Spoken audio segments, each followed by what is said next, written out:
Hey everybody, today we're going to talk about shooting film inside.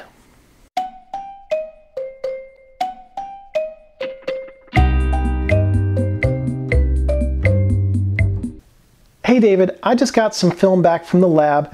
It was all shot inside. Everything is really dark except for a handful of the overhead lights. What did I do wrong, or is it just not possible to shoot film inside? It's not like, shooting film is not like shooting digital. We all know this, and it's not as easy just to pick up film and take a picture inside. And there's always the risk that you're going to get blurriness. The reason for that is because film is significantly less sensitive to light than our eyes are. We can go outside on a sunny day with sunglasses and we can see the world in real time. We can turn off the lights at night and have a little night light in the next room, and when we wake up in the middle of the night, we can see to get to that room to go to the bathroom just fine because our eyes have adjusted to the dark. Our eyes have a huge range, so having a handful of lights on inside is just fine for our eyes, not just fine for film. So to shoot film inside, there are a few things you can do to set yourself up for success. The first thing you can do to make your indoor film shoot a success is pick a film with an appropriate ISO. Something like a 400 can work inside. 800 is better, 1600 is awesome. 3200, if you want to try that, is really great. The faster the film, the better. If you're using something like a 400 Tri-X, HP5 Plus, even Raleigh Retro 400 RPX, these films can be pushed a pretty significant amount. Tri-X the most, HP5 Plus almost as much, Raleigh RPX not quite as much. But if you push film, you're intentionally underexposing it and then intentionally overdeveloping it to pull more image data out of the negatives. You get a little bit more contrast, but that allows you to use that same film in a lower light setting. So you can do that. Or you can just buy film that is the native ISO that you want to use if it's available. The next thing you want to do is select a good lens. If you have a few lenses, you want to pick your fastest lens. If you have a zoom, let's say, that is f4 to f5.6, that's really going to hurt you indoors. If you have a 50mm that's f2, even better f1.4, that's where you need to be. Let's say that your camera is telling you that with your indoor film, you have 1/15 of a second for your exposure with your zoom at f4. That's a very long exposure for any lens, especially if you're hand holding it. Or if you want to take a picture of somebody with the camera sitting on a desk and you don't want them moving around. Well, what happened if you had a 50mm f2 instead? f4 to f2.8, f2.8 to f2. 1/15 to 1/30th, 1/30th to 1/60th. With an f2 lens, that same shot that was 1/15 before is now 1/60th. With an f1.4, it's now 1/25th. Way too many ones.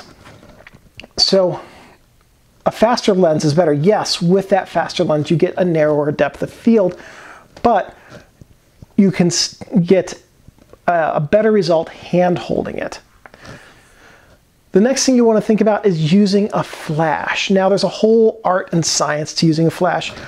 If somebody really wanted to create a whole YouTube channel about using a flash, they could and would never want for material. In general, if you're going to use a flash, the worst thing you can do with it is have it on top of your camera pointing at your subject. You're going to make everyone look like a wax figure. The best thing you can do is have it off camera, whole art and science to the placement of it, and have it shining light from the side. If you can't do that, a really good optional alternative is to put it on top of your camera in the hot shoe and bounce it. Have the flash pointed up at the ceiling, either straight up to illuminate the whole area evenly, or have it pointed up and bounced then towards your subject to direct the light downward from the ceiling towards your subject. That will soften the light, give a natural look to the light because it's coming from above, as we're used to seeing when we look at people in the sun, and will give you ample light to illuminate the whole scene evenly without making people look like wax figures as an added bonus. Another thing to worry about is that a lot of films, especially black and white ones you might have seen, will say such and such ISO indoor, such and such ISO outdoor. For one of my favorite films, ADOX CMS 20, is 20 ISO outside, 12 ISO under tungsten light. Not all films have separate indoor-outdoor ISOs. Films that have sensitivity or lack sensitivity to certain wavelengths are more susceptible to indoor lighting issues. If you overexpose your film by half a stop indoors, it's not going to be the end of the world. Even by a stop, it's not going to be the end of the world, especially with black and white. You'll be just fine. That's one thing you can do to help make sure that your indoor photos turn out properly exposed, but it's not mandatory. But be aware that some films do have a different indoor ISO. The last thing is going to be your color film correction. Now, it's a lot easier today with labs doing a lot digitally to get color photos corrected. But there's also another whole art and science to how you correct the photo color on your negative. So let's say that right now I'm underneath very bright lights. I don't know what kind they are. I had to adjust the white balance on my camera. If you shot digital, you just adjust the white balance. Film doesn't have white balance. So what you need to do is correct the light. Fluorescent, we don't see it as this, but it is green. Fluorescent casts a green cast on the film.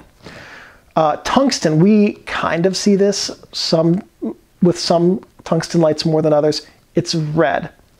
Red, orange, amber, colors like that. Full spectrum lights exist indoors. They might or might not look different on film. Different color temperatures of lights will show up as different colors. So there are a whole class of filters out there that will help correct this. If you're going to be shooting under fluorescent lights, you might want to put what's called an FLW filter on your lens if you're shooting color. That's because the FLW filter is a light purple magenta color, almost see-through, almost can't see it, the color on some of them. There's different grades for different types of fluorescent lights. And what happens then is the green light comes in, it hits the purple filter, it magically corrects because of the wavelengths being bounced out or added to it as it comes through and hits your film, and now the green light for the fluorescence is properly balanced and everything looks like it should. There are color correction filters for other types of lighting as well. If you're shooting black and white, you don't need to worry about that. If you have filters on your lens and you are shooting a camera with a TTL meter, you don't have to worry about it. You'll get proper metering. If you're shooting a camera without a meter, your filters will affect your exposure time and you'll need to increase it some amount. It varies by filter to compensate for that.